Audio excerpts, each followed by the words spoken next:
Halo, Assalamualaikum warahmatullahi wabarakatuh. Selamat sore, salam sejahtera untuk kita semua. Shalom, Om Swastiastu, Namo Buddhaya, dan salam kebajikan. Yang kami hormati, Rustam Rizky Effendi selaku founder dan ketua komunitas Maranai. Yang kami hormati, jajaran pengurus komunitas Maranai. Yang kami hormati, Syarifah Fatima dan Syiar Aprila selaku pembicara dan moderator hari ini, serta hadirin peserta bincang bareng Maranai kedua yang saya banggakan. Semoga kita semua dalam keadaan sehat dan terus semangat menjalani aktivitas sehari-hari di tengah pandemi COVID-19. Perkenalkan, saya Afifah Merlianda Putri, bertugas sebagai Master of Ceremony pada acara hari ini. Selamat datang di acara bincang bareng Maranai kedua dengan topik menggapai prestasi melalui kompetisi dan penelitian. Oke, baik. Acara pertama adalah sambutan dari Rustam selaku founder dan ketua komunitas Maranai. Kepada Rustam, dipersilakan. Baik, Assalamualaikum warahmatullahi wabarakatuh. Selamat sore, salam sejahtera untuk kita semua. Om Swastiastu, Namo Buddhaya, dan salam kebajikan.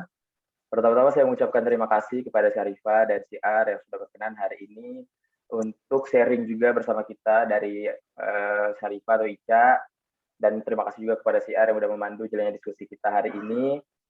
Jadi sedikit saja mungkin apa yang perlu saya sampaikan bahwa memang insya Allah komunitas Maranai akan senantiasa komitmen untuk mengadakan sharing-sharing seperti ini guna memotivasi, memberikan gambaran kepada teman-teman di luar sana, khususnya anak-anak di Sumbawa, agar meningkatkan potensi mereka, baik bakatnya, kemampuan yang selalu diasah, seperti itu. Jadi memang arah dan tujuan kita akan terus ke sana melalui BBM. Itu yang pertama. Yang kedua, bahwasannya memang dalam berkarir atau misalnya menyongsong masa depan yang cerah, memang perlu adanya kompetisi karena memang dewasa ini banyak sekali kompetisi yang harus kita gapai dalam berbagai aspek dalam kehidupan kita, misalnya dalam menggapai pekerjaan, kemudian untuk kuliah juga seperti itu. Dan tidak kalah penting bahwasannya saat ini memang lagi booming-boomingnya juga dari sistem penelitian gitu. Jadi gimana teman-teman riset, gimana teman-teman mengumpulkan data, mengolah data dan juga mendapatkan informasi yang memang kredibel. Itu yang sebenarnya ingin kita ajarkan, ingin kita berikan gambaran kepada teman-teman semua, agar kita dalam mengolah informasi ataupun mengasah kemampuan itu tidak hanya sembarangan, tapi memang kita udah dapat nih sharingnya, udah dapat pengalaman dari orang-orang yang emang udah pernah menggeluti sebelumnya. Itu saja mungkin 2 poin yang perlu saya sampaikan dalam sambutan saya. Semoga ini menjadi bermanfaat untuk kita semua, kita bisa sama-sama belajar, sama-sama terus berkembang, karena seperti apa yang diungkapkan oleh Anies Baswedan bahwa setiap orang adalah guru dan setiap tempat adalah sekolah. Jadi jangan pernah berhenti untuk terus belajar dan mengumpulkan informasi. Sekian apa yang dapat saya sampaikan. Wassalamualaikum warahmatullahi wabarakatuh. Saya kembalikan kepada MC, Kak Afifah, silahkan. Oke, terima kasih atas sambutannya, Kak Rustam. Selanjutnya kita akan ada sesi foto bersama. Jadi untuk rekan-rekan semua, diharapkan untuk on camera ya. Semuanya bisa on cam dulu.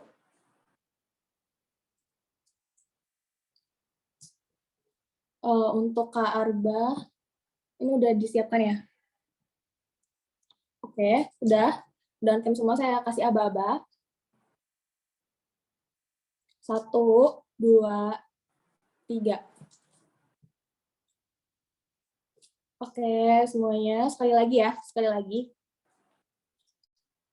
1, 2, 3. Oke, udah. Oke, terima kasih atas partisipasinya semuanya. Selanjutnya saya akan mengundang moderator kita, yaitu Kak Syiar Aprila Tanaza, yang akan memandu jalannya diskusi ini. Yang ini Kak Syiar, saya persilahkan langsung saja. Oke, baik, terima kasih atas waktunya. Sebelumnya suara Syiar sudah terdengar Kak dengan jelas. Selamat siang. Oke. Baik, terima kasih. Sebelumnya saya ingin buka terlebih dahulu. Assalamualaikum warahmatullahi wabarakatuh. Selamat sore semua teman-teman di sini. Baik, sebelumnya saya ucapkan terima kasih kepada teman-teman komunitas Maranai yang telah mengundang Syiar di sini dan mempersiapkan untuk memoderatori untuk kegiatan BBM atau Bincang Bareng Maranai yang kedua kali. Dan yang saya hormati kembali Kak Rustam Rizky Effendi selaku founder dan juga ketua, dan juga jajaran teman-teman pengurus dari komunitas dan juga teman-teman peserta lainnya yang sudah menyempatkan hadir, meluangkan waktunya untuk sama-sama di sini berdiskusi sama salah satu narasumber kita yang saya hormati juga, yaitu ada Kak Syarifah Fatimah nantinya. Tema kita pada bincang bareng-bareng yang kedua kali ini menarik sekali teman-teman, itu terkait research skill kayak gitu, yang menggapai prestasi melalui kompetisi dan juga penelitian. Baik, sebelum kita melanjutkan, izinkan perkenalan diri terlebih dahulu. Baik, perkenalkan, nama saya Syiar Apriyatun Haza. Saya biasa dipanggil Syiar dan sekarang lagi menempuh kuliah di semester 8 di S1 Fisioterapi di Universitas Muhammadiyah Malang. Oke, langsung saja tanpa berlama-lama lagi. Jadi untuk BBM kedua kali ini kita kedatangan salah satu pemateri narasumber kita, yaitu saya izin membacakan sedikit terkait kurikulum vitae-nya. Baik, beliau bernama lengkap Syarifah Fatimah Nisatul Jannah. Beliau bertempat di tanggal lahir di Sumbawa Besar tanggal 11 September tahun 2002 dan sekarang sedang menempuh kuliah di Fakultas Kedokteran di Universitas Muslim Indonesia. Dan beliau merupakan salah satu alumni dari SMA Negeri 1 Sumbawa Besar tahun 2020. Nah, beliau juga sangat banyak sekali, mulai dari riwayat organisasinya dan juga serta prestasinya mulai dari semasa sekolah dan sekarang. Mungkin yang terakhir, beliau sekarang merupakan salah satu PIC dari HR Regional Kalimantan dan Sulawesi dari Asosiasi Peneliti Muda Indonesia atau APMI. Dan juga beliau prestasinya yang terakhir ini, yang sudah teman-teman lihat mungkin ya di poster kegiatan kita pada BBM kedua ini, yaitu peraih silver medal di kegiatan Global Competition for Life Science pada tahun lalu 2021, dan juga peraih pendanaan program kreativitas mahasiswa atau PKM dari Dikti tahun 2021. Lalu juga beliau aktif di berbagai kepanitiaan dan beberapa aktivitas lainnya, semacam mentor dan juga merupakan salah satu MC, peneliti muda, dan juga penyanyi nih sepertinya. Nah, seperti itu. Jadi, wah sangat hebat sekali ya untuk pemateri kita atau narasumber kita pada PBM kedua kali ini. Baik, langsung saja, mungkin itu saja perkenalan singkatnya. Nanti mungkin ada yang ingin lebih tahu lagi, mungkin bisa tanya ke Kak Syarifah. Oke, sebelumnya, halo, selamat sore Syarifah. Assalamualaikum. Waalaikumsalam, halo Kak. Oke, baik. Ini manggilnya Syarifah atau biasanya kalau nggak salah pendengar Ica ya? Atau Iya Kak, bisa dipanggil Ica. Oke, jadi gimana kabarnya sore ini Ica? Alhamdulillah baik Kak. Alhamdulillah baik sekali ya. Oke, mungkin semua tadi yang saya bacakan benar kan keberadaan semua yang aku baca? Iya benar Kak. Oke, jadi di sini kita bakal kulik-kulik lebih lagi nih terkait tentang Syarifah di sini atau Kak Ica di sini ya teman-teman. Oke, mungkin untuk mengawali perbincangan kita pada sore hari ini, mungkin bisa diceritakan sedikit Ica sekarang kesehariannya dan kesibukannya mungkin apa saja nih, mungkin kuliahnya atau yang lainnya bisa diceritakan. Oke, siap Kak. Oke, sebelumnya izin perkenalkan diri lagi. Walaupun sudah diperkenalkan juga sama Kak Syiar tadi, nama aku Syarifah Fatimah Nisatul Jannah, biasa dipanggil Ica. Sekarang berkuliah di Fakultas Kedokteran Universitas Muslim Indonesia, Makassar, dan minggu depan udah masuk ke semester 4. Terus untuk hobi, udah jelas salah satunya adalah meneliti. Ya, walaupun bagi sebagian besar orang mungkin meneliti itu kayak mengerikan, dan juga mungkin bakal banyak yang bilang, lu gila ya, hobi kok meneliti, nggak ada yang ringan dikit apa gitu. Tapi sejauh perjalanan aku dari SMP sampai sekarang, meneliti itu masih seru. Dan di bangku kuliah pun akhirnya sekarang memasuki semester 4, udah mulai ikut rekrutmen BSO penelitian, lalu masuk ke AMSA atau Association Medical Student. Jadi di situ kerjaannya membanyakan riset. Dan untuk sekarang juga masih aktif di Asosiasi Peneliti Muda Indonesia sejak tahun 2020 sampai sekarang. Mungkin itu Kak untuk kesehariannya. Oke, baiklah, sangat Super produktif sekali nih Kak Icanya sendiri ya. Mungkin tadi yang aku notice adalah hobinya meneliti nih. Bener banget ya, mungkin meneliti bagi banyak orang ataupun aku sendiri pun, karena aku sekarang juga sedang suka juga meneliti ya FYI. Jadi ternyata seseru itu kayak gitu. Dan apalagi Iya, mungkin dari Ica sendiri sudah memulai dari sejak bangku sekolah menengah SMP. pertama atau SMP, Iya. bener banget. Nah mungkin bisa diceritakan lagi nih dari Ica saat itu mungkin bagaimana dari Ica sendiri bisa memulai, karena mungkin seperti yang aku tahu ada pepatah nih, memulai itu sulit sekali kayak gitu. Jadi Iya. mungkin bisa diceritakan kepada teman semua di sini saat itu memulai meneliti saat SMP maaf itu karena apa, mungkin motivasinya apa dan lain sebagainya, mungkin bisa diceritakan. Oke, Kak. Untuk kenapa meneliti waktu SMP, sebenarnya waktu itu udah dari SD kayak dituntun sama orang tua, kayaknya kamu cocoknya diajak neliti deh gitu. Karena dari kecil emang orang tua tuh ngelihat kayak ini anaknya kepo banget sih gitu. Kalau mungkin orang lain bilangnya kayak nyebelin, banyakan nanya gitu. Sedangkan itu adalah ciri-ciri katanya orang yang suka neliti. Nah, akhirnya masuk SMP, terus orang tua bilang waktu itu sebelum hari pertama masuk SMP, ntar kalau kamu ketemu yang promosi kelompok ilmiah remaja, kamu masuk. Waktu itu modalnya cuma itu aja, jadi kayak oke, ada yang masuk promosi KIR, siapa yang mau join langsung angkat tangan nih, Kak saya mau join gitu. Terus waktu SMP akhirnya cuma ikut seminar-seminar aja pertamanya, terus diajak juga ikut seminar karya tulis, jadi kayak gimana sih cara menulis karya tulis yang benar, terus suka dengar motivasi dari yang juara-juara, dan akhirnya di kelas 3 SMP itu saya ikut lomba penelitian siswa nasional, untuk pertama kalinya ikut lomba penelitian, dan alhamdulillah waktu itu proposalnya lolos ke tingkat nasional, dan dengan persiapan bahan buat pameran sampai keliling di pedesaan buat nyari bahan pamerannya nih, karena waktu itu penelitiannya tentang kajian etnobotani tumbuhan obat sebagai medobura oleh masyarakat Desa Boak dari Sumbawa. Jadi waktu itu aku menemukan 52 tumbuhan obat yang dipakai di Desa Boak dengan penggunaan khusus yang belum ada di daerah lain. Jadi akhirnya untuk pameran, karena ini tentang obat-obatan, tumbuhan itu aku petik, jadi 52 tumbuhan dibawa ke Jakarta semua untuk pameran. Nah itu salah satu momen seru yang akhirnya bikin ketagihan buat penelitian. Dan selanjutnya setelah itu nyobain lagi, naikin lombanya, jadi ikut Indonesian Science Project Olympiad, itu lombanya lebih ke anak teknik, dan waktu itu alhamdulillah lolos nasional juga, walaupun gak menang, presentasinya full English, dan menjadi satu di antara 5 SMP yang ada di tingkat nasional, dan sisanya 45 peserta lain itu anak SMA. Jadi kayak datang, dari mana deh? SMP 1 Sumbawa, Kak. Oh, anak SMP ya, gitu. Kami dari SMA 1 Jogja, kami dari SMA 1 mana, gitu. Aduh, anak SMP lagi, gitu. Tapi akhirnya itu kayak, ya udahlah, dapat pengalaman, ngelihat kakak-kakaknya gitu kan, pada keren-keren. Dan akhirnya dari lomba-lomba di SMP, orang kan bilang, ntar di SMA itu ada loh lombanya namanya Olimpiade Penelitian Siswa, ntar kamu ikut juga ya, gitu, dari juri-juri itu. Dan akhirnya di SMA masih ikut, gitu sih Kak, untuk awal mulainya. Wah, kalau dengar ceritanya aku amazed sendiri, makanya aku terdiam aja ya mendengar ya. Teman-teman yang lain pastinya mungkin amazed sekali ya. Mungkin aku ingin tarik pertanyaan lagi, jadi bertanya-tanya nih, share sendiri di sini. Mungkin oke, kita berbicara sih mungkin terkait prestasi ya. Mungkin sudah tidak usah diragukan lagi ya, mungkin prestasi terutama meneliti. Mungkin dari kurikulum fitnya sendiri aku udah baca, mungkin ada juga di bidang seni, tentu itu lebih ke hobimu juga, yang sudah menjadi bukan hanya minat tapi juga bakat seperti itu.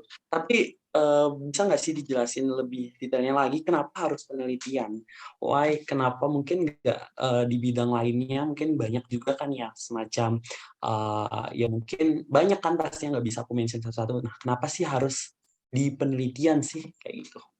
Oke, jadi Kak dari SD tuh sebenarnya udah coba lomba-lomba lain, misalnya kayak lomba menulis cerpen.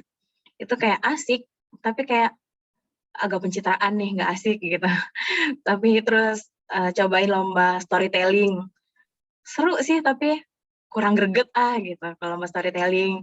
Akhirnya coba lah untuk ke lomba-lomba penelitian, karena justru kalau misalnya orang bilangnya lomba penelitian tuh stepnya banyak, ibarat kayak orang skripsian jadi kayak bikin proposal, entar pengujian, ada pengambilan data segala macam, entar bikin laporan akhir lagi. Mungkin kalau didengar gitu aja kayak ribet kan, prosesnya panjang. Tapi prosesnya itu kalau dinikmatin seru gitu. Step by step, sampel yang kita buat ini direndam hari pertama, direndam hari ketiga, direndam hari kelima, kayak kita tumbuh bersama penelitiannya gitu, kayaknya seru gitu. Mungkin itu sih kayak yang bikin tertarik banget sampai sekarang. Oke ya. Mungkin aku bisa mention lagi ya mungkin ya. Jadi bener banget ya, mungkin karena tadi yang aku dapat poinnya adalah ketika kita meneliti itu emang prosesnya more to long, kayak lebih panjang lagi ya. Iya, Mungkin tadi dicontohin speech contest ataupun semacam menulis ini, udah kamu berpikir langsung menulis selesai. iya, Prosesnya mungkin lebih pendek gitu ya. iya, Dan mungkin ya lebih energik lagi atau lebih keren lagi kan ketika kamu udah tumbuh ya, tadi itu poinnya adalah tumbuh bersama dengan iya, penelitian itu tadi. Nah, itu yang menarik. Oke, jadi memang karena boleh aku bilang mungkin karena Ica tadi dibilang mungkin secara personality itu kamu punya sifat yang apa ya, pengen tahu lah ya rasanya. iya, Nah, mungkin selain itu aku boleh tahu lagi mungkin masih mungkin kita mengingat-ingat ya saat kamu SMP atau saat kamu mulai, mungkin banyak nih teman-teman di sini mungkin yang pastinya belum seperti Ica ataupun belum mulai suka meneliti. Nah, mungkin ada nggak sih motivasi atau dorongan lain mungkin selain orang tua ataupun selain dirimu sendiri ataupun selain apa tadi ya, ya kamu suka dengan tumbuh bersama penelitian. iya. Ada motivasi lain nggak yang bisa kamu berikan kepada kita sendiri ataupun dari kamu sendiri tuh ada kemarin motivasi? Mungkin bisa juga. Oke. Untuk motivasi lain sih, sebagai contoh misalnya kayak pandemi, udah jelas ada satu masalah besar nih. Jadi udah bercabang kemana-mana, bisa dari segi sosialnya diteliti, bisa dari segi pengobatannya diteliti. Terus kalau misalnya dari yang lebih ringan, kita biasanya belajar dari keseharian aja. Contoh dari teman-teman aku biasanya tuh ada yang pernah neliti, kalau misalnya ayahnya orang Jawa, ibunya orang Padang, kira-kira anaknya kalau ngomong pakai bahasa apa? Itu ada yang neliti kayak gitu. Itu kayak pertanyaan simpel anak-anak aja, tapi kalau diteliti itu bisa ada hasilnya, dan ternyata anak hasil kawin campur 90% tetap menggunakan bahasa Indonesia dan nggak tahu sama sekali baik bahasa daerah bapak ataupun ibunya. Dan itu kayak kesimpulan yang, wow, ternyata gitu loh kesimpulannya, dia nggak memilih Jawa aja, Padang aja, tapi ternyata dia berbahasa Indonesia. Nah, kayak gitu kan simpel-simpel aja, kayak bahasan yang sehari-hari kita temui, tapi kalau diteliti serius ternyata berguna gitu. Terus dari masalah sekitar, selain itu juga dari bacaan, kalau misalnya sering baca-baca berita atau sering searching jurnal, biasanya karena nugas, jadi sering searching jurnal yang lagi trending apa nih, dan akhirnya itu kalau dibahas lebih serius bisa jadi judul baru juga. Mungkin itu sih, Kak. Iya, menarik banget ya. Jadi emang memulainya itu pasti apa ya, kalau bukan dari diri sendiri ya pastinya ya. Kalau bukan Iya, ditambah juga mungkin risk factor dari orang luar kayak gitu, lingkungan sekitar yang kayak gitu mendorong ya. Oke, itu dia mungkin motivasi dari Kes. Nah, mungkin lanjut lagi nih kita ke pertanyaan selanjutnya nih. Mungkin yang ingin aku tanyakan lagi nih, mungkin bagaimana sih apa ya? Mungkin bisa nggak sih Ica kasih masukan ataupun wejangan semacam saran ataupun semacam motivasi kayak gitu buat teman-teman di sini yang masih belum memulai. Mungkin ada di sini nih teman-teman yang mau skripsian. Pastinya mungkin sekarang oke, mau lulus aja itu skripsian itu sebenarnya ya meneliti kayak gitu. iya Jadi sama. untuk meneliti kan ya. Ya kan, Iya, standar pendidikannya di Indonesia ya kan kayak gitu, kayak kasarnya kayak gitu. Jadi kita wajibnya gitu. untuk meneliti sebenarnya, baik itu mau di jurusan apapun itu, kita harus mencoba meneliti, mendesainkan dari mulai proposal sampai nanti kita menyusun dan sampai ada hasilnya kayak gitu. Mungkin untuk teman-teman yang belum memulai, apa sih poin-poin penting nih dari Ica yang harus mungkin jadi highlight atau garis bawahi? Karena pas tadi aku dengar mungkin kan, oke, baca. Aku sendiri jujur secara sendiri suka meneliti tapi nggak suka baca. Jadi kadang kurang nih wawasannya mungkin aku sendiri. Ada juga mungkin kurang mungkin dari dorongan dosen ataupun harus ada dorongan sekitar dulu dan banyak sekali ya. Mungkin dari SD mungkin bisa nggak kasih mungkin hal-hal yang harus di-highlight ketika ingin memulai kayak gitu untuk bisa setidaknya suka dan menikmati dalam meneliti kayak gitu? Oke. Salah satunya itu menurut aku sih aware sama lingkungan sekitar. Itu pertama, karena kalau untuk nyari judul itu intinya kita nyari masalah. Jadi bukan nyari gara-gara sama orang ya, tapi lebih ke kita mencari apa sih masalah yang ada di sekitar kita gitu. Jadi misalnya apakah tentang air kah, misalnya tergantung jurusan lah, atau misalnya tentang toxic relationship, itu bisa jadi judul juga, tentang air, tentang tanah, pencemaran udara, pencemaran air, itu bisa dijadikan judul. Mungkin aku boleh share screen Kak sedikit Boleh tentang banget, sumber ide atau sumber masalahnya. boleh. Menarik sekali nih kawan. Oke. Jadi mungkin di sini udah kelihatan nggak sih? Udah kelihatan di aku. Oke. Ini beberapa yang biasa dipakai. Jadi pertama itu pengalaman pribadi atau pengalaman dari seseorang yang kadang mungkin orang curhat ke kita dan akhirnya kita bantu mikirin nih solusinya gimana. Itu satu. Terus pengalaman praktis sehari-hari ya, seperti saya ceritakan tadi misalnya urusan bahasa dalam keluarga, atau mungkin kita melihat orang Sumbawa itu walaupun di kampung-kampung sekarang dia anaknya tetap pakai bahasa Indonesia dan akhirnya bahasa Sumbawa itu mulai pudar, itu juga bisa jadi masalah. Terus mulai dari studi literatur. Nah, ini untuk sering membaca, atau kalau misalnya lagi nugas kan sering buka-buka jurnal tuh, akhirnya kita ketemu yang lagi trending masalahnya apa. Terus di sini juga ada penelitian sebelumnya. Nah, di sini kenapa di-highlight? Karena penelitian sebelumnya itu paling sering laku buat lomba ataupun skripsian. Contoh kalau buat skripsian berarti kita bisa lihat dari judul-judul senior yang sebelumnya lulus, itu judulnya ngangkat apa, dan nanti kita bisa modif tinggal ATM, amati tiru modifikasi.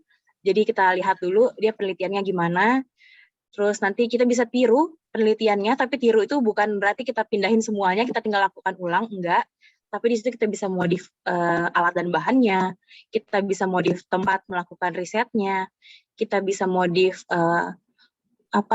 kita bisa modif lagi metodenya, dan di sini juga bisa dari telaah teori, biasanya dari beberapa jurnal dia ada teori-teori berbeda.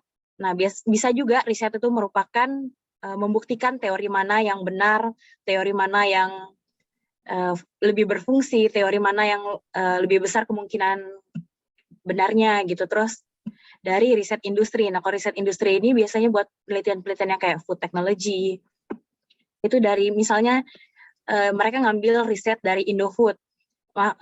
Orang Indonesia lebih suka Indomie rasa ini daripada rasa ini. Nah, kira-kira kalau mereka bikin teknologi pangan yang bikin rasa baru, kira-kira orang Indonesia suka nggak ya? Gitu. Itu salah satu untuk penentuan dapat sumber ide atau masalahnya, Kak. Mungkin itu, Kak. Baik. Jadi udah itu aja mungkin poinnya. Ada tambahan lagi? Oke. Jadi Itu aja sih, Kak, untuk bisa dilihat ya teman-teman di sini. Jadi memang penting sekali ya kita sebenarnya meneliti itu lebih ke aware juga ya. Aware juga mungkin ya tadi yang aku garis bawahi adalah kita bisa aware ke teman-teman atau ke lingkungan yang ada di sekitar kita kayak gitu. Bagaimana sebenarnya penelitian itu kita bisa juga karena terbiasa mungkin ya, karena teman-teman mungkin belum mencoba mungkin di sini ya teman-teman, ya mungkin aku sendiri pun ya kalau sudah coba ternyata suka juga kayak gitu. Nah, jadi terakhir nih mungkin ya sambil nanti kita saya ingetin lagi ya buat teman-teman nih, tadi udah di room chat, mohon maaf ya. Jadi teman-teman yang ingin mengajukan pertanyaan nanti bisa mengajukan via chat personal ke aku langsung ataupun ke Kak Uli, atau mungkin nanti ada trouble bisa langsung di everyone juga nggak apa-apa. Jadi kalau misalnya ada langsung yang ingin menyampaikan secara langsung ngomong kayak gitu bisa nanti resen. Oke, kita lanjut dulu.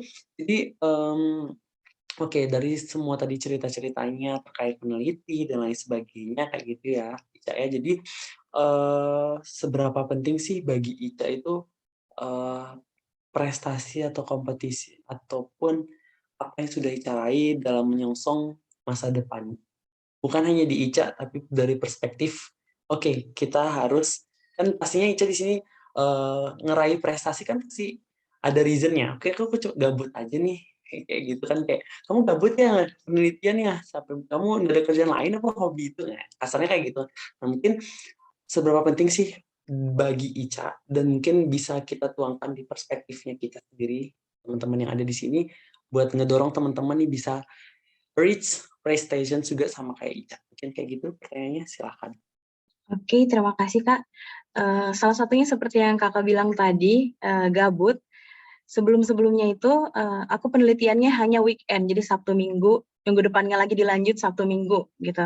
Jadi, penelitiannya juga waktu itu dipilih yang emang setiap seminggu sekali dicek. Misalnya waktu itu bikin papan partikel pakai limbah jagung, berarti di situ sudah menyelamatkan limbah jagung yang biasanya dibakar, sumber polusi, dan akhirnya dijadikan bahan bangunan. Nah, bahan bangunannya ini dia baru kering selama seminggu. Jadi seminggu lagi ketemu lagi sama ini bahannya. Jadi akhirnya buat ngisi waktu weekend. Nah, biasanya karena partner aku waktu itu kebetulan sepupu sendiri, jadi biasanya sambil berlibur. Jadi Sabtu Minggu ini kita ketemu di mana nih? Kita bahas lagi gitu. Jadi kayak brainstorming itu setiap Sabtu Minggu aja sebelum-sebelumnya.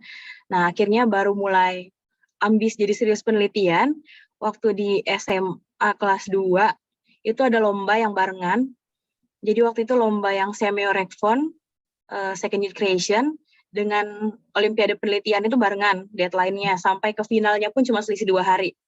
Dan akhirnya yang itu, yang sebelum-sebelumnya cuma bisa dikerjain weekend, akhirnya harus tiap malam dikerjain, karena pengambilan datanya ada 300-an data lebih yang harus tiap hari dikerjain.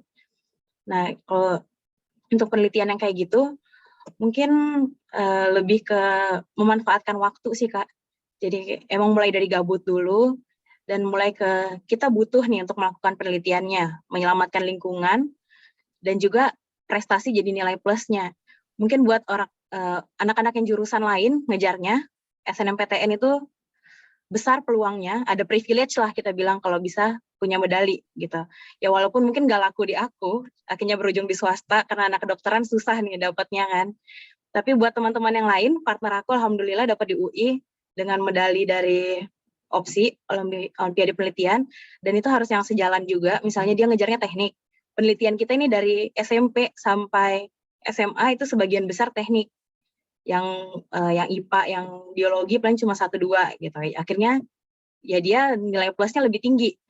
Nah, jadi buat teman-teman kalau yang SMA itu kalau mau ngejar privilege nilai tambahan lah gitu untuk masuk perguruan tinggi ya bisa ikut lomba, ngejar medalinya sekaligus ngejar pengalaman juga. Karena basically kalau di kedokteran itu hampir tugas yang dikumpulkan 3 hari sekali itu kayak penelitian. Jadi dari bab 1, 2, 3 kesimpulannya apa, nanti presentasi kesimpulannya apa gitu, itu 3 hari sekali tugasnya kayak gitu. Dan itu kayak kalau kita nggak punya basic sebagai orang yang biasa penelitian itu agak nangis-nangis berat gitu nyari jurnalnya, terus jurnal ini harus 3 tahun terakhir atau 5 tahun terakhir. Kalau buat yang sebelum-sebelumnya nggak pernah lakuin kan, nggak apa-apa lah ambil jurnal yang tahun 90 gitu. Besoknya dicoret sama dosennya. Jadi tiap hari merasakan siksaan skripsi itu udah biasa gitu dicoret-coret. Saya nggak mau ACC. Jadi besok kamu bawa lagi yang jurnalnya maksimal 3 tahun terakhir. Jadi motivasinya itu bisa dari ngejar perguruan tinggi juga, terus ya bisa ngebanggakan orang tua juga, ngebanggain sekolah, dan bisa memperkenalkan Sumbawa di kancah nasional, internasional, karena mereka juga nggak kenal Sumbawa itu di mana sih, gitu. Oh ada ya tempat namanya Sumbawa. Sumbawa beda nggak sih sama Sumba, gitu kan.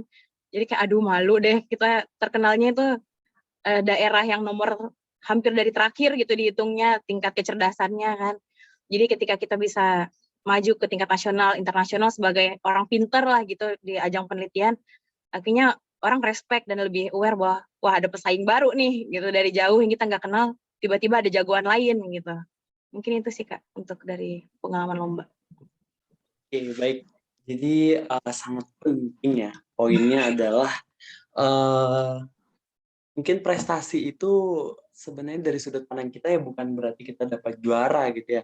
Kita bukan dapat juara 1, kita dapat sertifikat keren, kita dapat piala sebesar apapun. Tapi prestasi di sini mungkin adalah memang bagaimana juga pengalaman, lebih ke experience dan juga mungkin poinnya lagi mungkin aku kalau boleh sedikit nambahin ya, mungkin karena kita juga as pemuda juga, as youths juga, terus juga mungkin kita bisa dibilang mungkin teman di sini mungkin siswa ataupun mahasiswa di sini sebagai agent of change kayak gitu, kita Iya. bisa lahir sebagai to solve the problems Iya. dan banyak problemsnya kayak gitu, banyak problem sekitar kayak gitu, dan saya dengan meneliti. Mungkin terakhir lagi nih sebelum kita udah dicek, nanti kita sambil Q&A lagi ya sama teman-teman peserta. Ya, aku minta satu kata deh, meneliti itu apa? Meneliti itu seru. Udah itu aja. Meneliti itu seru. Seru. Ada panjangannya nggak ada nih? Enggak. Oh, Pokoknya enggak. seru aja gitu. Jadi cari keseruan, teman-teman yang gabung dari keseruan nanti bisa kontak Ica untuk belajar penelitian lagi, atau boleh kan Cak ya? Siap. Bareng ya. Oke, mungkin itu dulu talk show dari CR. Langsung aja kita ke mungkin sambil beberapa mungkin 20 menit ke depan ya, 15 menit aja. Mungkin kita Q&A dulu. Langsung masuk ke sesi Q&A. Buat sudah ada yang resen, saya ingatkan lagi ya. Mungkin maaf sebelumnya saya ingatkan lagi. Mungkin buat yang ingin bertanya bisa langsung mengajukan pertanyaannya melalui kolom chat ataupun langsung mengajukannya nanti lewat nanti siar tunjuk. Oke, langsung aja tadi yang pertama ada Kak Velia Kusuma, bisa open mic Kak.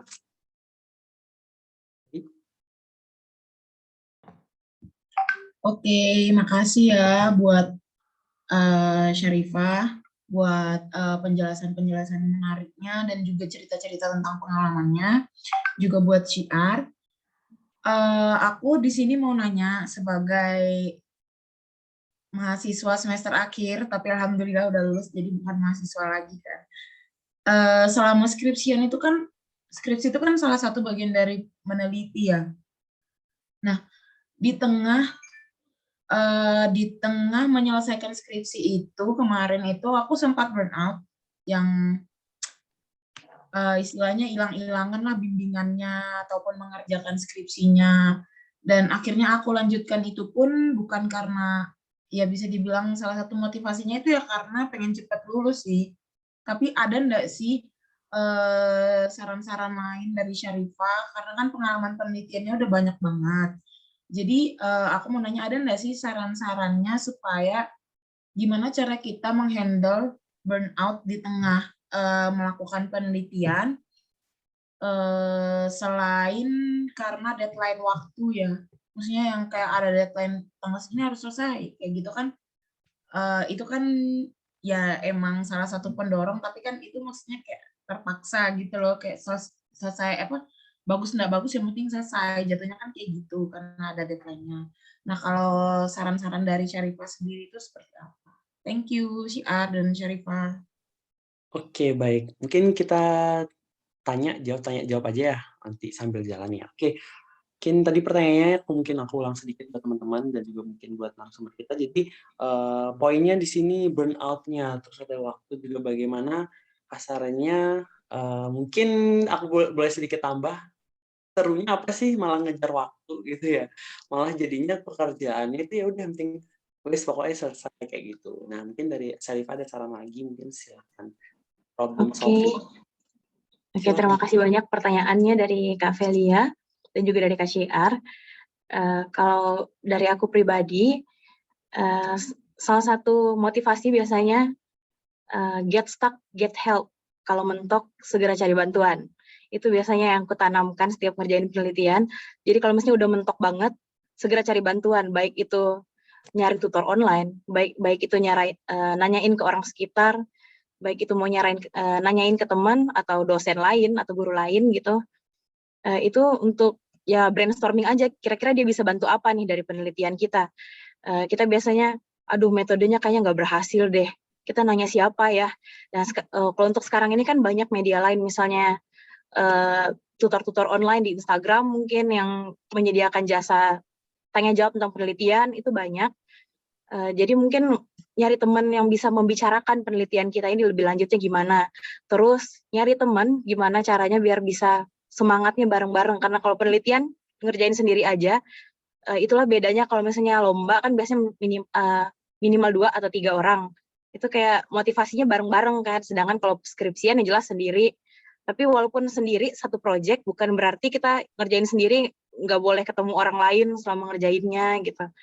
Dan kalau aku pribadi mungkin tidak merasakan burnout dari mengerjakan skripsi, karena sebelumnya untuk skripsinya dikasih kemudahan sama kampus karena ikut lomba-lomba penelitian, dan akhirnya dipermudah untuk skripsinya diambil dari yang dipakai buat lomba dan hanya dibuat dalam format literatur review atau jurnal gitu. Jadi kayak nggak ngerasain kayak ketemu dosen konsul gitu. Jadi nggak ngerasain sisi burnout-nya itu. Jadi cuma saat lagi konsul lomba penelitian itu ya emang hampir tiap malam ditelepon sama dosennya, besok pagi jam 6:30 ditelepon, udah kelar apa belum? Jam 2-nya lagi ditelepon, udah kelar apa belum? Ntar jam 7 kita Zoom gitu. Jadi hampir tiap hari selama tahun kemarin itu dikejar-kejar kayak gitu, dan akhirnya dikasih kesempatan sama fakultas buat dipermudah untuk skripsiannya. Jadi mungkin ada pengalaman yang kakak-kakak punya dan aku nggak punya. Mungkin itu sih, Kak. Oke, cukup? Ya. Oke, makasih ya Syarifah. Ya, Dan Kak. Syiar juga, karena tadi udah ditambahin pertanyaannya. Oke, Thank you. baik. Thank you, Kak. Get stuck, get help, kayak gitu ya teman-teman. Jadi itu prinsipku juga FYI. Jadi aku emang anaknya juga, ini sedikit cerita, mungkin kita kan juga makhluk sosial ya, benar ya? Karena kita pasti butuh bantuan juga, kita pasti butuh orang juga, kita butuh mungkin sekedar mendengar keluh kesah apa yang sedang kita. Kadang kita nggak butuh dia, belum tentu orang yang kita tempat cerita ataupun tempat kita minta bantuan bakal tahu solusi apa. Apalagi mungkin ya pasti aku paham banget, jadi mungkin kayak gitulah. Tapi keren banget udah bisa skripsi juga jadi motivasi mungkin ya buat teman-teman juga di sini. Oke, langsung aja ya kita ke pertanyaan selanjutnya. Mungkin buat teman-teman silahkan yang ingin bertanya bisa resen. Nah, ini aku baca ada satu pertanyaan di kolom chat. Assalamualaikum, selamat sore. Dari Rustomi Rifki Afandi. Mau bertanya, menarik sekali kalau kita melihat penelitian ini banyak sekali manfaatnya ke depannya. Apalagi kita sebagai mahasiswa tentunya penelitian adalah hal yang paling penting dalam menyelesaikan tugas akhir, yaitu skripsi. Dan ditambah lagi, yang dimana saya sebagai mahasiswa peternakan yang memang di setiap kegiatan perkuliahan selalu berkaitan dengan penelitian. Nah, pertanyaan saya ke Mbak Ica kan Mbak Ica kan seneng nih sama yang namanya penelitian. Oke, Mbak Icanya seneng nih sama penelitian. Menurut Mbak Ica sendiri, apakah dengan penelitian itu dapat menghasilkan atau memberikan keuntungan secara finansial? Oke, finansial. Kemudian yang kedua, poinnya, dengan seringnya melakukan penelitian, apakah dapat dijadikan sebagai mata pencarian di kemudian hari atau tidak? Oke. Jadi lebih ke ini ya, agak mata duitan apa gimana nih? Canda. Oke, bisa langsung dijawab mungkin saja. Oke, siap. Terima kasih atas pertanyaannya. Untuk pertanyaan pertama, apakah dapat menghasilkan keuntungan secara finansial? Bisa. Kalau dari segi kompetisi, hadiahnya biasanya lomba penelitian itu lumayan gede. Dan lomba penelitian itu misalnya peraih medali emas berdua, itu satu orang dapat 12 juta hadiahnya. Terus kalau untuk lomba internasional biasanya 12 juta, ada yang dibagi 3, ada yang 10 juta dibagi 2, tergantung jumlah anggota. Itu kalau dari lomba. Terus kalau untuk keuntungan secara finansial yang lain, bisa kalau misalnya penelitian kita diajukan untuk dapat lisensi, dapat diakui gitu, masuk ke jurnal nasional, masuk ke jurnal Sinta gitu, itu kita dibayar setiap bulan atau dibayar setiap tahun atas copyright dari penelitian kita.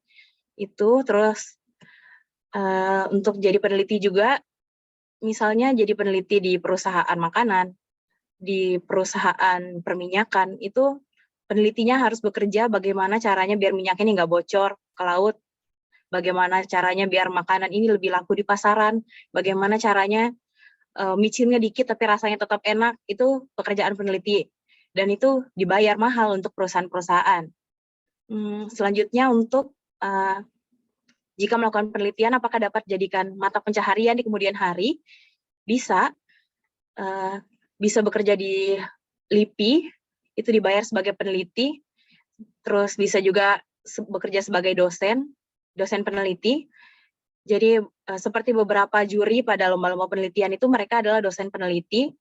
Jadi mereka sepanjang tahun melakukan penelitian dan mereka itu menerima uang dari negara, biasanya bisa berupa budget 300 juta, 600 juta, bisa berupa budget 3M, tergantung seberapa besar lingkup penelitiannya. Itu bisa jadi mata pencaharian di luar dari gaji dia sebagai dosen. Dia dibayar sebagai peneliti, itu bisa. Terus kalau misalnya kerja di BUMN, itu juga ada beberapa mungkin yang membutuhkan orang-orang yang riset, dan itu mungkin gajinya akan berbeda sama orang yang di bagian-bagian umum. Mungkin itu sih, Kak. Baik.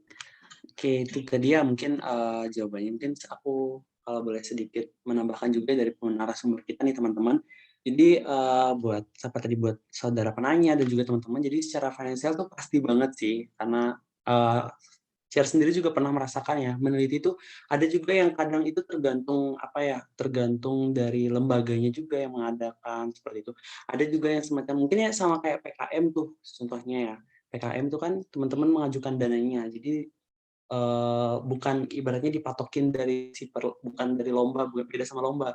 Jadi ketika kalian mengeluarkan dana 20 juta buat meneliti tersebut ya segitu kalau emang nanti penelitian itu bagus. Jadi memang secara finansial tuh pasti benar-benar juga. Terus juga yang tadi sempat di-highlight ya, mungkin sedikit cerita juga nih buat teman-teman. Bukan ingin menyampaikan karena kebetulan ingin berbagi kabar gembira. Aku juga kebetulan habis skripsian dan juga itu skripsinya juga langsung dipublikasikan. Alhamdulillah aku kemarin tadi mungkin disebut sama Ica, biasanya ada kalau di mungkin kesehatan sendiri ya, kebetulan kita sama-sama anak kesehatan nih, itu kan ada kode etik penelitian kesehatan namanya atau KEPK. Nah itu kalau misalnya udah lolos itu kalian bisa lolos kode etik atau di rumpun-rumpun bidang sosial atau yang lain, kok yakin pasti ada. Nah, kalau misalnya teman-teman itu udah lolos dari situ, itu biasanya nanti kalau teman-teman bisa upload tadi, nah itu kalau misalnya teman-teman ada disitasikan oleh penelitian selanjutnya atau dipakai kayak gitu ya, itu kan nanti yang hitung dari si Google Scholar ataupun Scopus ataupun apa yang banyak itu nanti ya teman-teman dapat dana dari situ ya tiap bulan ataupun tiap tahun, kayak gitu. Dan kebetulan aku udah lolos di situ juga. Nah mungkin teman-teman juga bisa pastinya seperti Ica ataupun teman-teman yang lain, terus bisa jadi pencarian bener banget. Juga di LIPI, banyak juga researcher sebagai akademisi dan lain sebagainya. Itu ya teman-teman. Mungkin ada lagi pertanyaannya atau bisa resen. Masih ada waktu sekitar 5 menit mungkin. Ada yang ingin bertanya mungkin dari teman-teman di sini nih. Oke, sambil nunggu pertanyaan lagi mungkin ya. Tadi poin menariknya aku sempat dengar memang ini yang jadi mungkin ini permasalahan klasik ya, pengen aku dengar aja nih dari ceritanya Ita juga turut aktif di tadi AMSA ya, Asia Medical Student Association ya, itu benar ya? Iya, Kak. Oke, jadi kebetulan aku juga kenal banyak nih AMSA, kebetulan aku juga EVA dari IMFI ya, dari Ikatan Mahasiswa Fisioterapi Indonesia. Jadi sama kayak AMSA, CIMSA, SMKI, dan masih banyak lagi mungkin Kak Uli tadi psikologi, ada ILMPI, dan masih banyak lagi ya kayak gitu. Nah, mungkin aktif juga nih di organisasi. Nah, kalau dari Ica sendiri nih, mungkin background AMSA itu apa memang dari peneliti, atau bagaimana Ica juga mengikuti organisasi yang bukan bukan bergerak hanya di bidang peneliti. Jadi mungkin lebih ke bagaimana Ica bisa tetap jalan beriringan semuanya kuliahnya, mungkin lebih ke manajemen waktunya atau pembahasan lebih luasnya mungkin ya dari pertanyaannya kakak yang pertama tadi, mungkin bagaimana dari Ica sendiri mengatasi ataupun menjalani itu semua. Triknya lah. Untuk menelitinya aja sebenarnya masih kayak mode-mode yang dulu, hanya mengisi weekend atau waktu kosong, dan prioritas tetap nugas, karena nugas nomor 1 itu tugasnya banyak banget, bejibun, dan jadi betul-betul kalau misalnya tugasnya udah selesai, baru penelitiannya kepegang.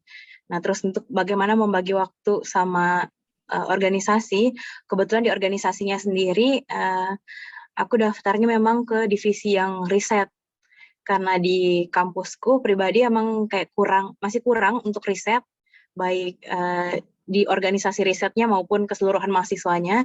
Dan tahun lalu itu emang cuma satu-satunya tim yang lulus dari Fakultas Kedokteran itu cuma timku tahun lalu. Dan akhirnya sekarang kayak diminta buat mengajak yang lain untuk riset, dan akhirnya tetap fokus walaupun masuk ke organisasi, tetap yang mengarah ke riset sih Kak, untuk di kampus. Itu sih Kak. Jadi, oke, poinnya memang kalau udah di riset, jadi di organisasinya langsung ngikut ya. Iya, langsung ngambil ke arah riset sih Kak. Oke, jadi lebih, apa ya, kasarnya mungkin lebih mudah juga jadi sejalan. Lebih terfokus. Basicnya Ica sendiri. Iya. Ya. Oke, mungkin terakhir ya di sesi Q&A sebelum kita tutup. Terakhir mungkin pertanyaan ada di kolom chat dari Aurel Ragilzani. Assalamualaikum, selamat sore. Kakak setuju nggak sih kalau setuju nggak sih kalau kompetisi itu maupun penelitian itu nggak melulu soal prestasi? Gimana nih dari Ica? Setuju.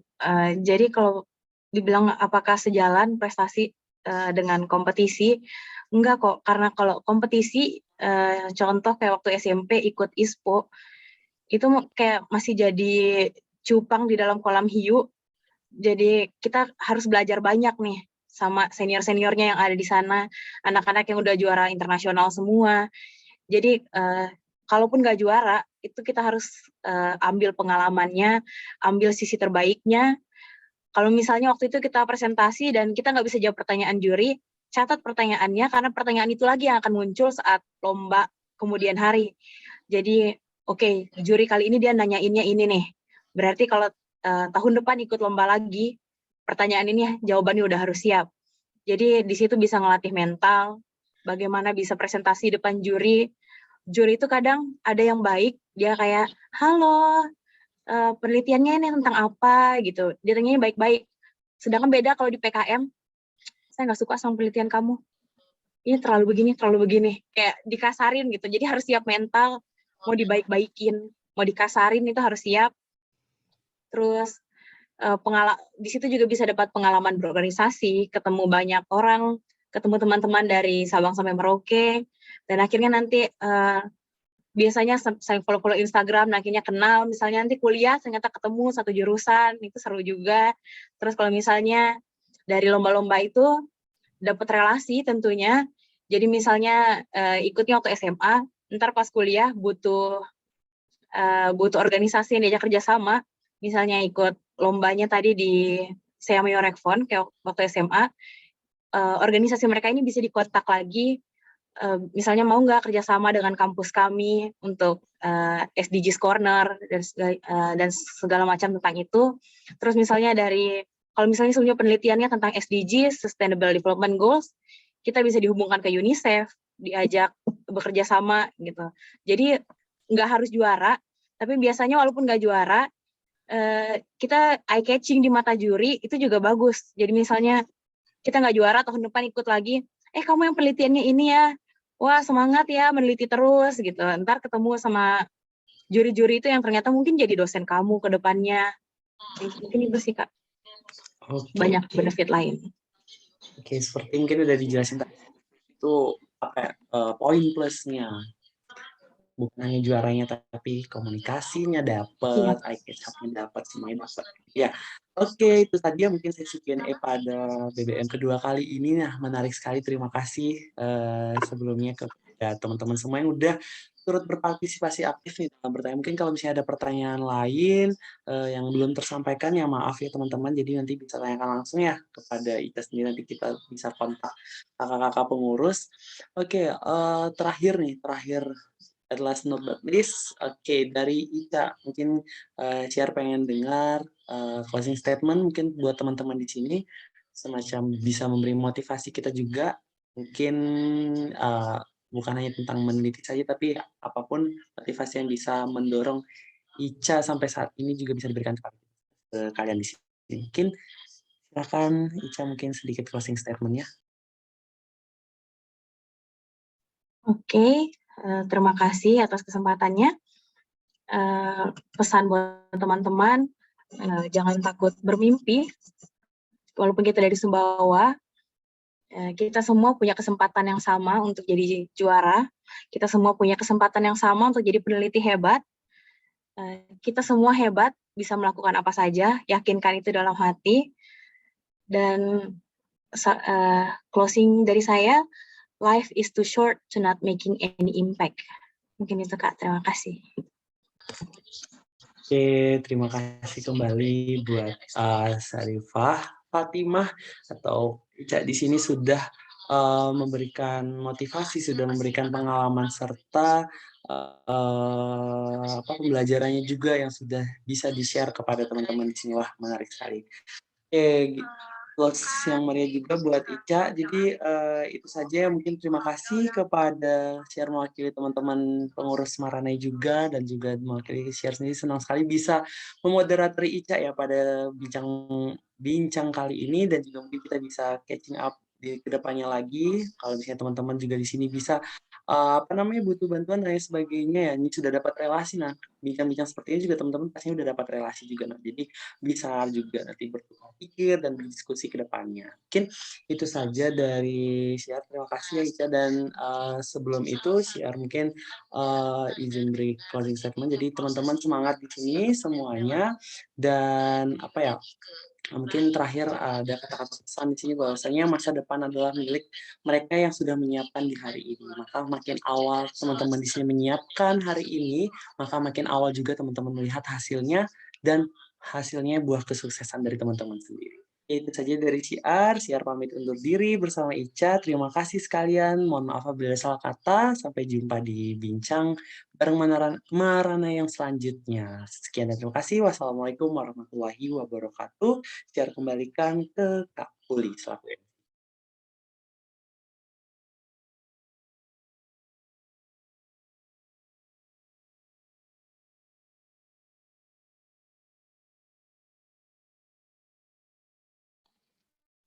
Oke, thank you Syiar atas moderator hari ini, dan tak lupa juga terima kasih kepada Syarifah atas sharingnya pada BBM kedua kali ini.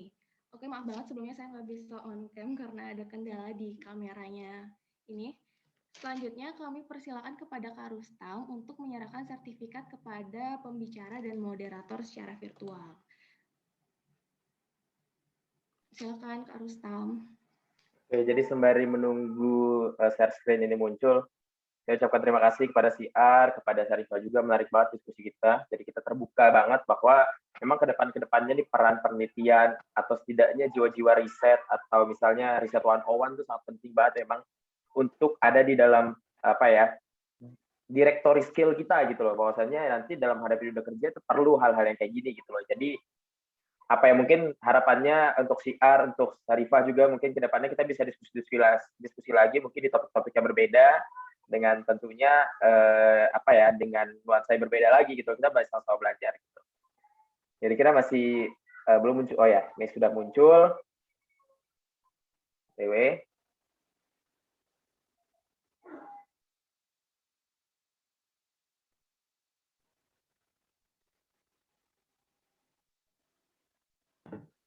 Oh, udah kelihatan belum, Pen? Masih OTW, Feb. Oh, bentar ya,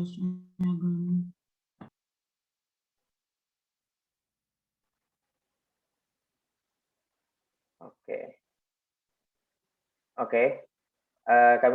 Kami berikan sertifikat penghargaan kepada Syarifah Fatimah Nisatul Jannah sebagai narasumber dalam diskusi daring mengenai menggapai peristiwa melalui kompetisi dan penelitian pada 15 Maret 2022. Semoga kita bisa diskusi lagi tadi, Cak, seperti yang kita mention sebelumnya. Selanjutnya, kami berikan juga sertifikat kepada Syiar Aprilia Tanaza selaku moderator dalam diskusi daring mengenai menggapai prestasi melalui kompetisi dan penelitian. Saya ucapkan terima kasih. Selanjutnya kami serahkan kembali kepada MC. Silakan, Uli. Oke, dengan dilakukannya penyerahan sertifikat tadi menandakan diskusi kita telah usai. Untuk informasi webinar dan kegiatan lainnya, silakan mengunjungi sosial media Maranai, mulai dari Instagram, Facebook, Twitter, LinkedIn, hingga YouTube. Demikianlah rangkaian acara Bincang Bareng Maranai kedua. Saya, Viva Marlenda Putri, mewakili seluruh panitia mengucapkan terima kasih dan mohon maaf apabila selama berlangsungnya acara terdapat kesalahan dan kekeliruan. Oke, baik, saya tutup. Wassalamualaikum warahmatullahi wabarakatuh. Selamat sore semuanya. Waalaikumsalam warahmatullahi wabarakatuh. Thank you Terima kasih semua. banyak, Kak. Thank you teman-teman Oke, peserta. thank you.